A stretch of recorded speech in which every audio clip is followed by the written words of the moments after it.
శ్రీరామ రామ త్రిలోకాభిరామ గుణాతీత నీవే గదా పద్మపత్రాక్ష దుష్ట సంహారక శిష్ట సంరక్షక ధర్మ సంస్థాపక నిన్ను నేగానకే గర్వబుద్ధిం కడు నిష్ఠురం వాడితి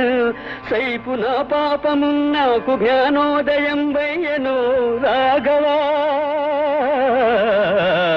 నా రూపమున్నీవ నా భావమున్నీవ నే భంగమున్ చెంది నీ కోడుటల్ నిందగాదెందువో ఇనకులేంద్రా దయాసాంద్ర హే రామచంద్ర నమస్తే నమస్తే నమః.